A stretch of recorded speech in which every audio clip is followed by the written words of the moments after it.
What's happening, family? Chef C checking in, and this is a previous recorded broadcast, ladies and gentlemen. Of course, brought to you by Bloodline Films from the Soil, Black American docu-series where we travel all around the country, waking up the cultural cuisine and, of course, the Black American grassroots advocates in pursuit of reparative justice. Now, Gangs of New York. Listen, family, I really been hanging back and just watching this thing unfold. Okay. But apparently, all the giveaways and goodies just ain't good enough for these illegals that are coming over here. It's not good enough, y'all. Okay. Putting them up in hotels, high flying, right? Kick stealing and willing and dealing. Just ain't enough of these folks. And now they're talking about forming a little gang action. Okay. They're talking about forming a little allegiance with each other. Okay. They got gangs like MS-13, Triad. Well, not even the Triads, but they got another one, the Venezuelan gang coming through, right? Called Trin Granada. Never heard of this gang before in my life, but they're one of the newer ones coming on the scene. And these have been some of the cats running around with their scooters. So who is Trin de Anarana?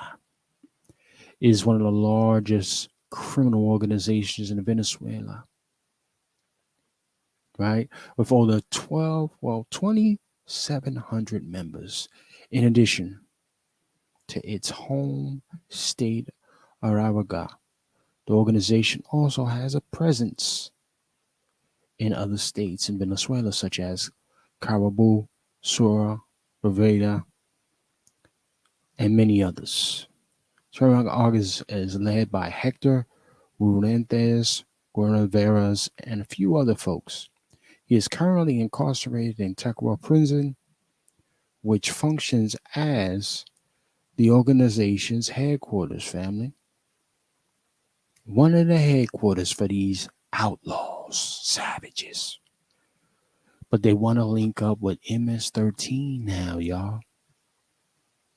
It's not safe outside. And guess what? There's only one administration that's responsible for essentially creating and initiating this potential allegiance or partnership. And it's all up under this guy right here. Good old Joe Biden. It's so bad now, y'all, that they got cats out here running around on scooters. But before I get too far, let me put my music on. I got to get my music popping. Now, cats are running around in New York City, clotheslining folks, doing some of the wild stuff. And it's all under this man's administration. But Biden promised us that change would come with him being in office. Well, I tell you what, he's doing a great job of putting that in, ushering that all the way in. And the only ones who are under siege right now are the innocent civilians of America. Right? They're finding heads decapitated, family. They're finding people getting bust upside their head, ran over by scooters. Right? Look at the scooter gang right there. You got the scooter gang from Venezuela lining up with MS-13. Scooter gang boys pointing their things right at you. No hesitation. They're not afraid. What are they going to be afraid for? Right? Some of these very gangs were found beating up police officers in New York. You didn't hear Biden say a word about it, but he can damn sure come out and yell at black folks, right? But here's what I think I need to do, family. Okay? Let me pull up something to show y'all where we're going with this thing. Because you know what? First and foremost, I think it is necessary that I bring a very small reminder to y'all. Because Biden didn't necessarily bite his tongue when he said he was going to do what he was going to do with folks. Okay? He didn't bite his tongue at all. He was telling us in advance. And this is particularly, he told a bunch of bootlicks, okay, when he got them in one of his little private Zoom meetings. Quote unquote black leadership, whoever the hell they are. Now, this was a meeting that had Al Sharpton in there and a few other bootleg Negroes. Right? Now, Biden was in there laying the hands down on all of these folks. Laying the law down on a bunch of bootlegs. Like, share, subscribe, family. Like, share, subscribe. Okay? Like, share, and subscribe. He was in there laying the law down on a bootleg. Okay? So let me pause this and just remind y'all of what that conversation or quote unquote statement. Let me remind you of how that went. By 2040, this country is going to be minority white European. You hear me? Minority white European. And you guys are going to have to start working more with Hispanics, who make up a larger portion of the population than y'all do. And some Biden. Interesting.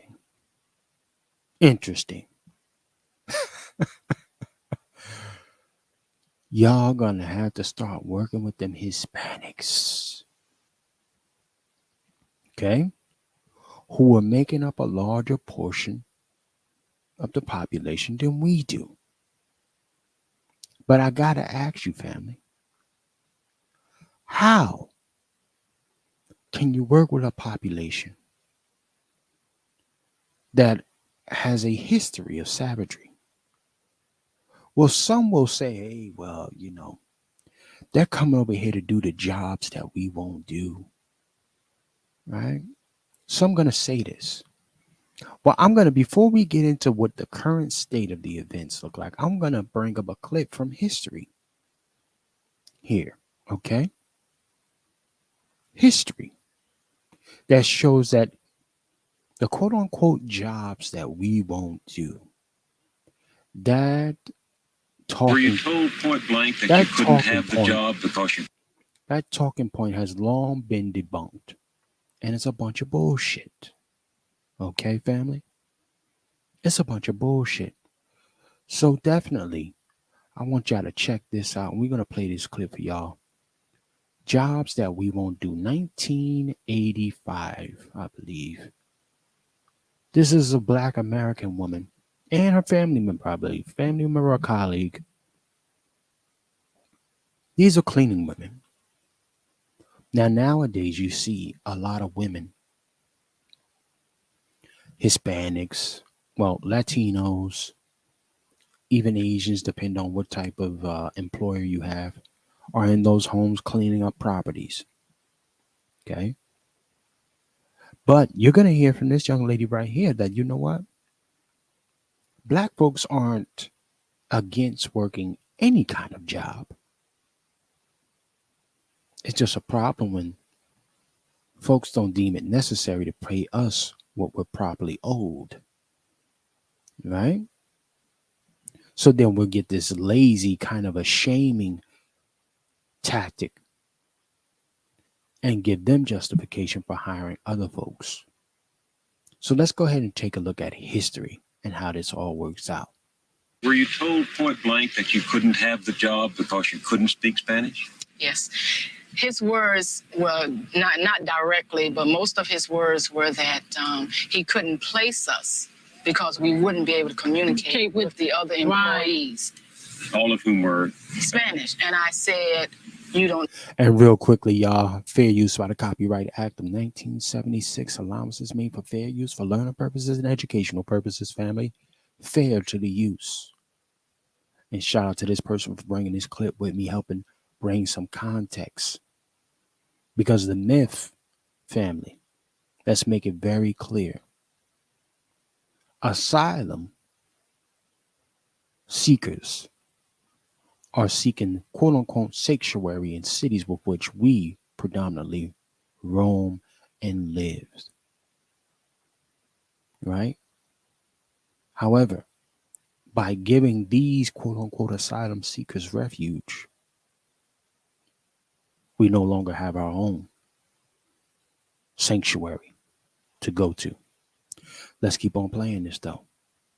Need to speak or communicate with the other employees because you're on the floor by yourself. He said, but all the supervisors spoke Spanish too, and we needed to communicate with them. I feel like if I want to learn Spanish to be able to compete with them, then I think I should be able to do that on my own.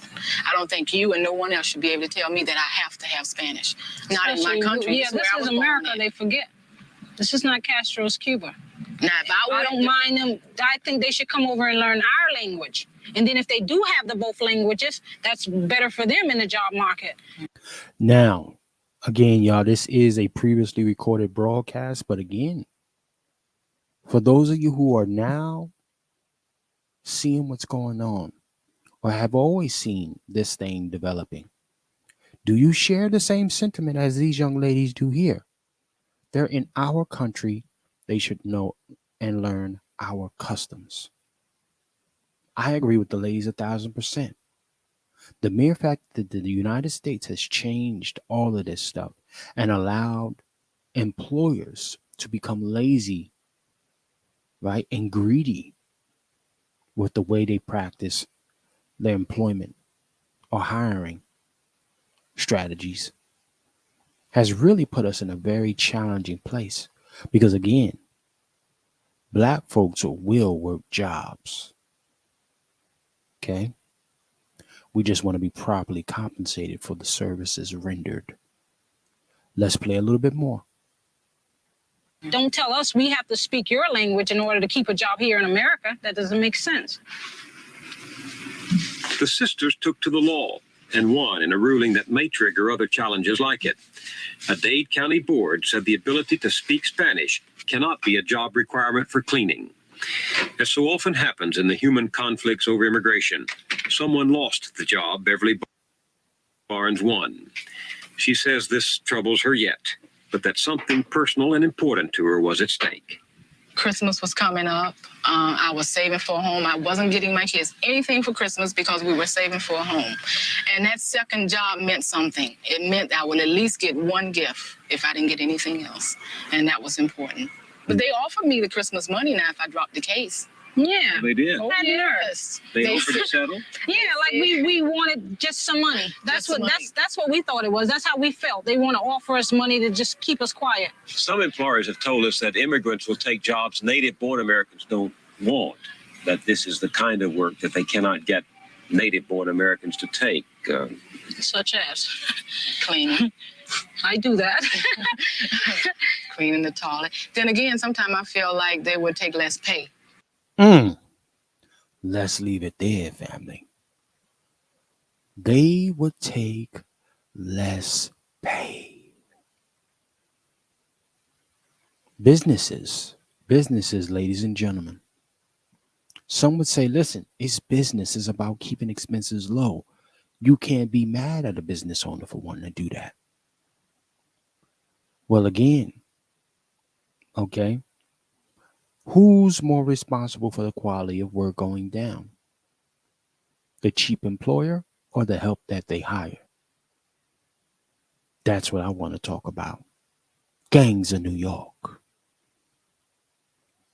Now we got to make the comparison, y'all. We got to bring it all together.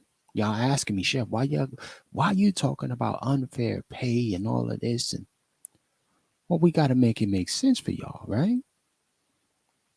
Because again, these asylum seekers, quote unquote, are looking for work, right? But what kind of work exactly are they looking for? If they're just looking for work, my understanding. That's what y'all say. They're looking for work, you know, they're just here to do a job. They got family back home. Some of them have brought some women over. Most of them have not. Let's not forget, these are many men who are military aged thugs coming over here. Okay? Military aged thugs coming over here. I just want to make sure we make that make sense, family. We're going to make it make sense today. That's all I'm trying to do. But let me bring it up. Let me bring something else up to y'all. Since these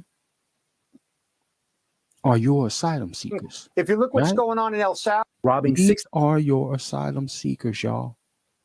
Okay? So we're going to have to pull it up and make it make sense to everybody.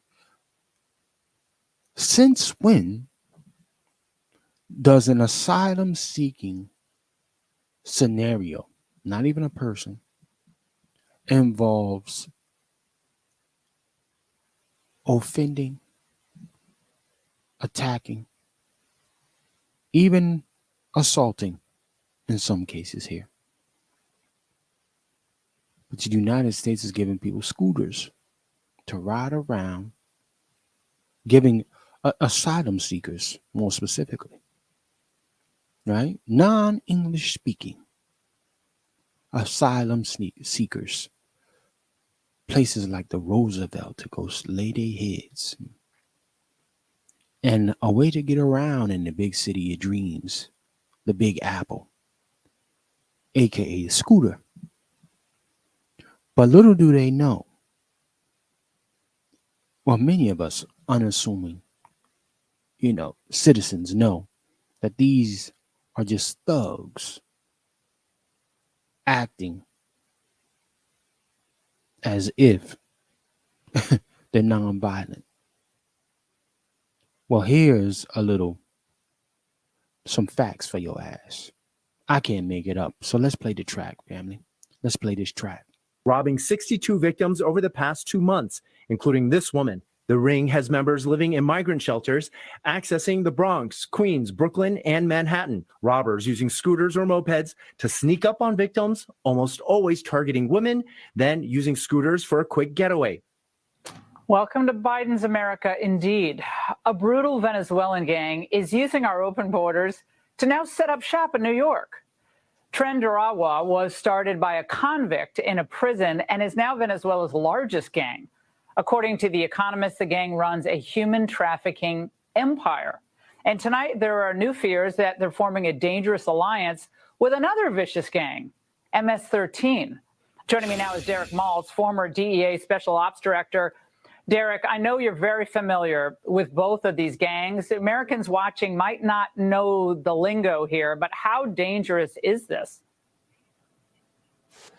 Laura, thanks for having me. These are like some of the most powerful gangs in the world. They're emerging, they're growing. If you look what's going on in El Salvador now, the president, who was just reelected, he has a very tough on crime stance. So MS-13 gang members, they don't want to go to prison in El Salvador. He's got terror prisons. There's like 100 inmates in one cell, and they don't want to be in that cell because it's a deterrent. So they're coming to America, and they're coming here, and these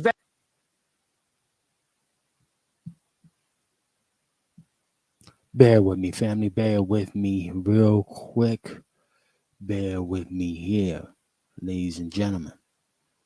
This is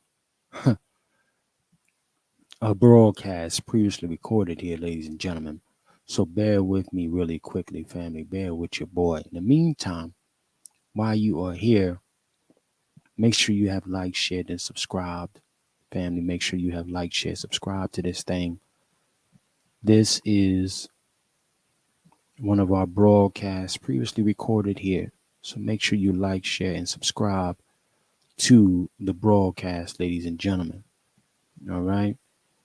Now, what we want to pull up again is this debacle of all nonsense. Okay. Now, what you got to keep in mind, right? There is an administration that thought this was going to be something sweet, real sweet to do.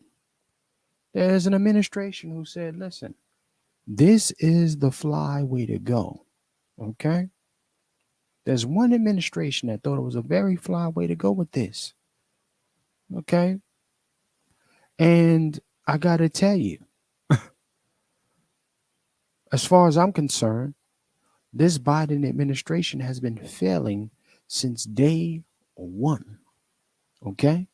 Ladies and gentlemen, the administration has been failing since day one. So let's bring it up because again,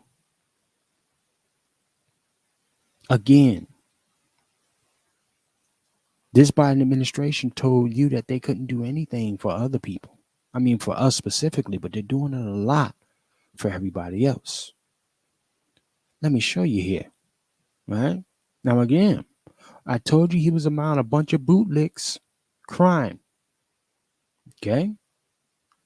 This is the exact recording. Now, I played it already, but I'm going to play the exact recording. Look at the bootlicks that's in there. Skinning and grinning, happy to be there. Right? But these are the people who are supposedly moving shit forward for Black America. Okay? This is the very meeting. This country is doomed. It is doomed, not just because of African Americans, but because by 20 Doomed. Doomed to repeat, family. This is your man. Doomed to repeat. Not just because of African Americans. Y'all heard what you heard. I don't want Cass to start acting slow. He said the country is doomed. Not just because of African Americans. Okay, let me play it one more time. This country is doomed. It is doomed, not just because of African Americans.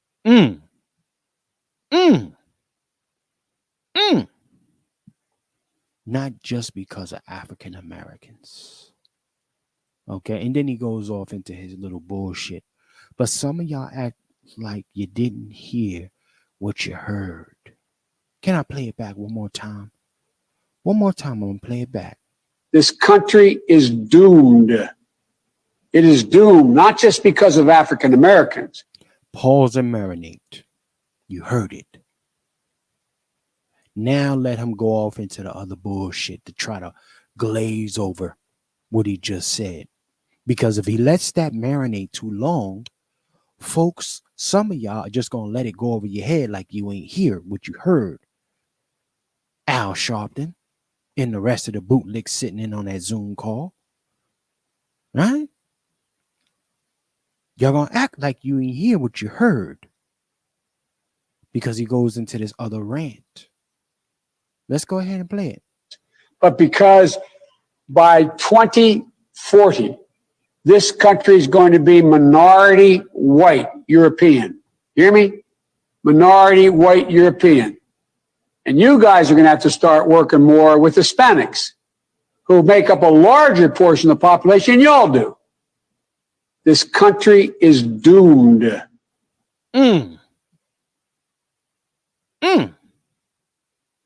We got to work with the thugs. Do you hear me, Black America? We got to work with the thugs. This was one of his very first private meetings with quote unquote Black leadership when he got into office. And now New York City and other sanctuary cities around the United States are serving as ground zero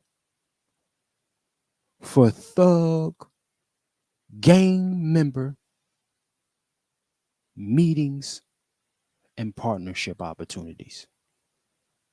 They're putting them up in former 5-star hotels. Okay? 5-star hotels. And treating them like, boy, like the like the greatest thing that ever happened. In the Roosevelt, popping, chilling, high flying. They're up at the Watson. Okay? Let's be clear about some stuff here. They're at the hotel. I mean, listen, family. They are at the Watson. Okay? The Watson. Do y'all see this? Watson Hotel. High flying. Styling and profiling. And again, this is a previously recorded broadcast, ladies and gentlemen. Styling and profiling. Okay? Styling and profiling. Roosevelt, high flying. Huh? High flying at the Roosevelt. Okay, family? They are high flying, willing and dealing at the Roosevelt. Okay. Look at here. Let me give you some music, maybe some music. With resources and shelter space for migrants, is opening this week at the Roosevelt Hotel in Midtown, which has been unused since the COVID shutdown. The city says about 4,200 migrants have arrived in the last week, with 3 new buses yesterday from the border, the result of a surge in arrivals with the sunsetting of the Title 42 pandemic policy. But with a new High flying, willing and dealing, y'all. High flying, willing and dealing for the Latino. No, well, he calls them the Hispanic. Right? Thugs. Thugs. MS-13. Thugs. Living a lap of luxury. Scootered down to the flow. Scootered down to the flow. Family. Down to the floor. That ain't me. Black America, again, I've asked this question before. Where is your scooter? I don't have mine. Do you have yours? Help me out. Because I can't find my scooter. I really can't find my scooter. Okay? I want somebody to help me out. Or was Biden talking about this? It was a jungle that he was referring to, y'all, a long time ago, right? Biden referred to something as a jungle, family. Okay? Biden referred to something as a jungle a very long time ago. Okay? Was he referring to what he has now initiated, which is this jungle? Right? Is this the jungle he's referring to? Help me out. Is this the jungle Biden is referring to? Or was it just talking about niggas? Right? I don't want my children to grow up in a jungle, a racial jungle. This is your good old boy, Jim Crow Joe, the 29-year-old himself, right? Because he kept toting that around. I'm the youngest guy, blase, blase, blah, at that time. That was his shit, family. But now, again, so we make it make sense, he has made New York City and the Roosevelt ground zero for thugs who essentially lived in certain jungles of the world, right? Who essentially lived in certain jungles of the world, conduct themselves as savages, unchained beasts. Okay? And they're riding around, to be very clear, they're riding around clotheslining people. Okay? clotheslining folks, tackling them, hitting them with this scooter, sliding on them, doing all type of wild shit, family. But Black Americans are the savages. You got to remember, Black Americans are the savages that man is referred to. Okay? Black Americans, you got to learn to work with them Hispanics. Those unchained, uncivilized Hispanics. You got to learn to work with them. You need to learn to work with them. Well, I say this to your president. They're riding around in scooters attacking innocent people. How on earth could I work with a savage like that? How could any Black American Accessing the work Bronx, Queens, Brooklyn. with a savage like that? Okay? How could they work with a savage like that, Biden? Biden, how is it possible for us to work with savages like that? These savages, or those savages, all of them together, scooter the gang down to the floor, right? How are we supposed to work with them? How? How, Sway? But we're going to ask Biden to make it make sense.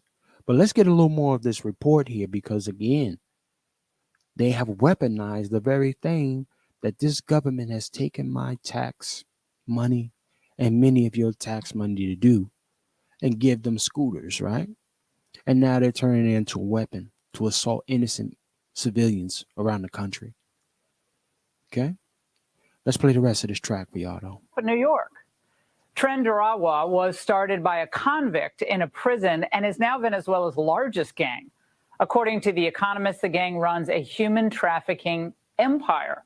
And tonight, there are new fears that they're forming a dangerous alliance with another vicious gang. I just want y'all to understand, he said a trafficking. They run a trafficking business. Human trafficking, I believe. But they're being let in over here by your administration. Let's play a little bit more. MS-13. Joining me now is Derek Maltz, former DEA Special Ops Director. Derek, I know you're very familiar with both of these gangs. Americans watching might not know the lingo here, but how dangerous is this? Laura, thanks for having me. These are like some of the most powerful gangs in the world. They're emerging, they're growing. If you look what's going on in El Salvador now, the president, who was just reelected, he has a very tough on crime stance. So MS-13 gang members, they don't want to go to prison in El Salvador. He's got terror prisons. There's like 100 inmates in one cell, and they don't want to be in that cell because it's a deterrent. So they're coming to America, and they're coming here, and these Venezuelan groups that are very experienced in extortion, in killings, in robberies, in drug trafficking, they're coming here because they're taking advantage of the wide open border, the weaknesses and vulnerabilities in this country, and of course, President Biden's soft on crime policies. And they're also going to cities like New York because of the sanctuary city laws. But isn't it interesting, Laura, that Mayor Adams is coming out now and he's talking about this is a national problem. We need a national solution. Well, guess what? You get what you ask for, and elections have consequences. The Venezuelan gang, Tren Agua, is also in Chicago and is committing brutal acts of violence of keeping its alliance together in Chicago. And again, people might think some of these robberies are one-offs, but these are treason. Ladies and gentlemen, treason, to be very clear. Okay? And again, New York leadership doing an exceptional job of nurturing that, right? Doing an exceptional job of nurturing that. But Biden cares about all people, right? Biden cares about all people. I just need folks to stop lying. about nonsense, right? But folks are going to say, well, he's Senator not Biden? corrupt. He's not corrupt. Yeah, he is. Yeah, he actually is. Okay, ladies and gentlemen, he actually is. Okay. So let me play something for you just to jog your memory a touch here. Let me jog your memory. Okay. Just so you understand. Senator Biden, it's nice to have you here.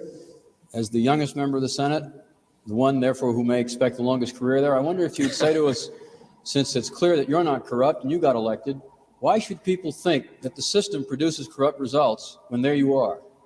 Well, I'm not sure you should assume I'm not corrupt, but thank you for that, though.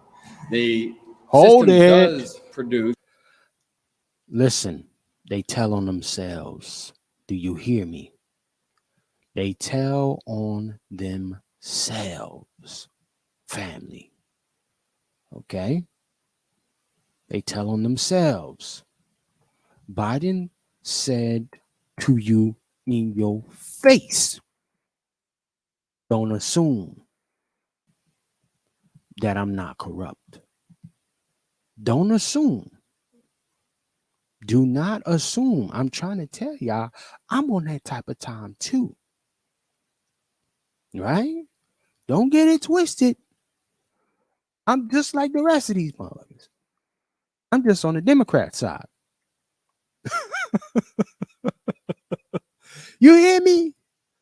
I'm just on the Democrat side. Don't get it twisted because you see me over here instead of waving that red flag. We are the same. Yeah, oops. He slipped up and let that slide. He slipped up. Okay? He slipped up with that. Right? So let me play it again. System does produce corruption, and I think implicit in the system is corruption, when in fact, whether or not you can run for public office. And hold on. The system.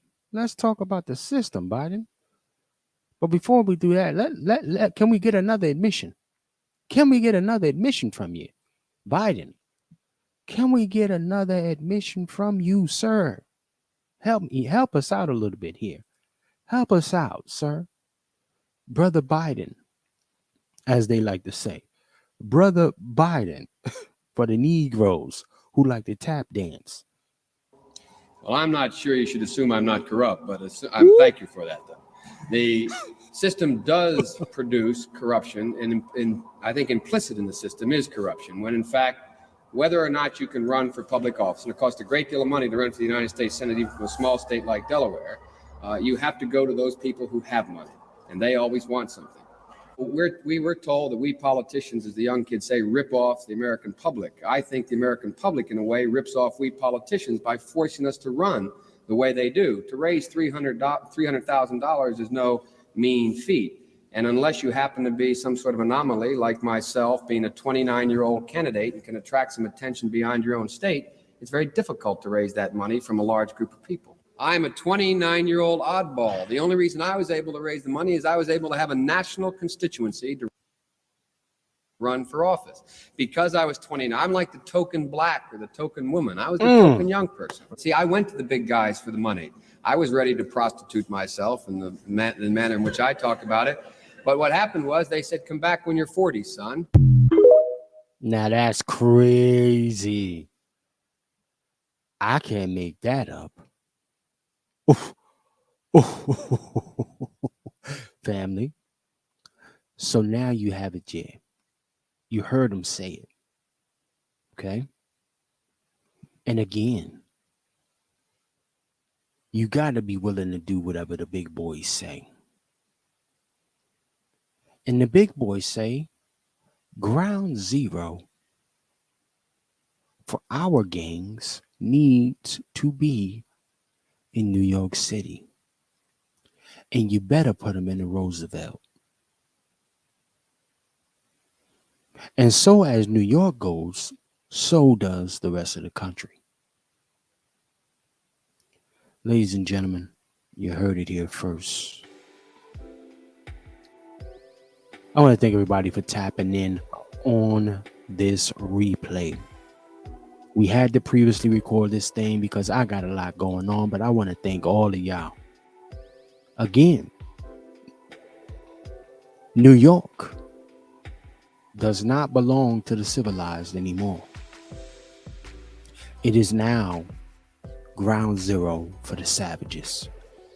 So keep your head on a swivel while you out there, family.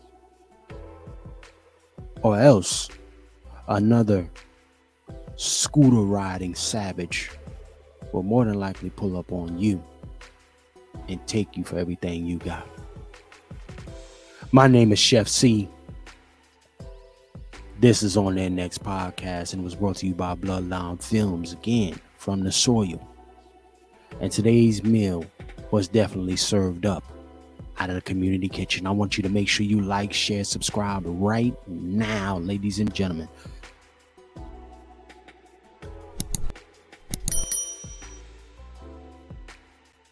You go ahead and do that right now, ladies and gentlemen. Like, share, and subscribe. And I will catch you on the next flick. And remember, in a system of white degeneracy, you stand for nothing, you fall for anything. I'm out.